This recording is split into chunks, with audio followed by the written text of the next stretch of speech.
Oi, gente. Tudo bom com vocês? Então, hoje nós vamos falar um pouco sobre regionalização do Brasil. Tópico este muito importante. Não precisa ter uma atenção muito especial com a regionalização do Brasil, ou seja, não precisa decorar tudo que eu for falar aqui, mas eu acho muito importante vocês entenderem essa dinâmica do nosso território, essa dinâmica das regiões do Brasil e essa dinâmica do mapeamento dessas regiões. Por quê?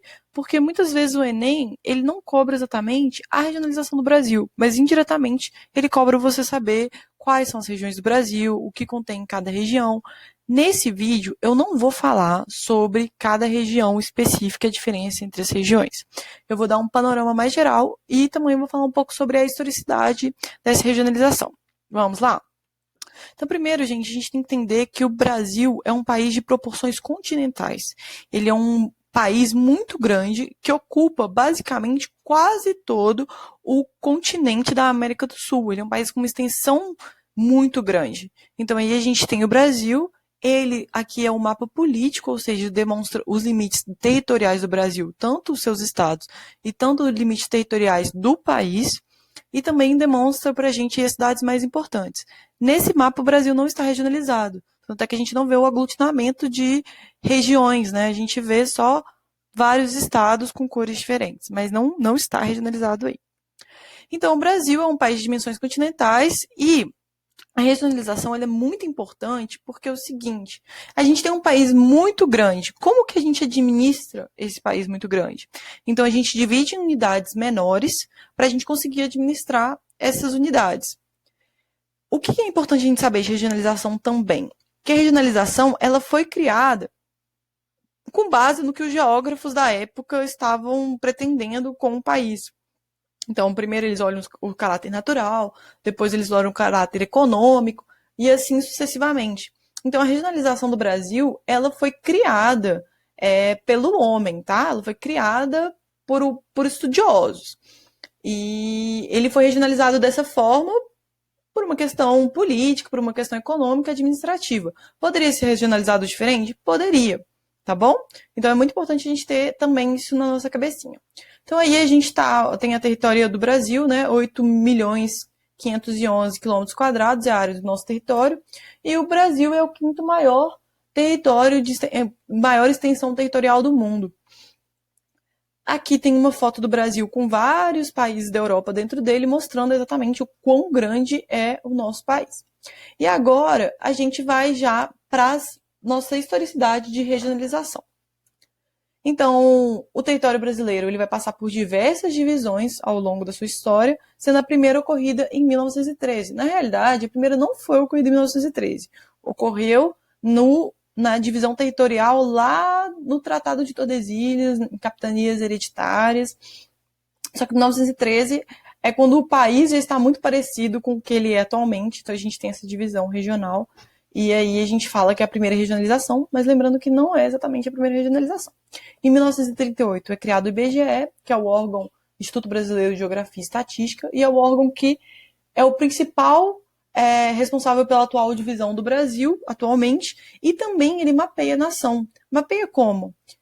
Não só através hoje de satélites, GPS, mas também através do censo demográfico, onde os licenciadores vão de porta em porta perguntando quanto que as pessoas recebem, se as pessoas são casadas ou não, se as pessoas estão na área urbana ou na área rural. Então é muito importante esse censo para a gente ter o mapeamento completo do nosso país. Então o Brasil atualmente é dividido em 5 regiões, sendo elas Norte, Nordeste, Sudeste, Centro-Oeste e Sul. O Brasil, ele possui 26 estados e mais o Distrito Federal. Lembrando a vocês que o Distrito Federal não é um estado, ele é um distrito, mas não é um estado. Okay? Ele é um distrito da nação, uma unidade federativa e não é considerado como um estado. Então a gente tem aqui a primeira divisão territorial brasileira, a gente tem aí o Tratado de Tordesilhas e as capitanias hereditárias. Lembrando que a capitania hereditária, cada uma delas pertencia a um nobre português, ok? E depois disso a gente vai ter o Tratado de Madrid, poucos anos depois, que o Portugal pega toda aquela parte da Espanha ali e o Brasil começa a ter um formato muito parecido com o que ele tem atualmente. Então, a primeira divisão realmente do nosso território, aí já configurando o Brasil como o Brasil, certo? em 1913, e ela foi feita apenas em caráter natural, ou seja, em todos os aspectos regionais naturais. Então, vai ser levado em conta o clima da região, a vegetação da região e o relevo da região. Então, essa regionalização ela aconteceu aglutinando esses elementos parecidos.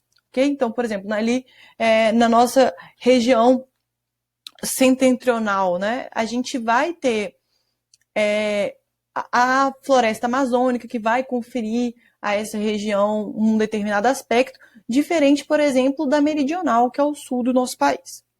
Em 1938, além da gente levar as características naturais, a gente também começa a levar as características econômicas. E o que eu chamo a atenção para vocês nessa divisão econômica é a questão do Rio de Janeiro e de São Paulo estarem no sul.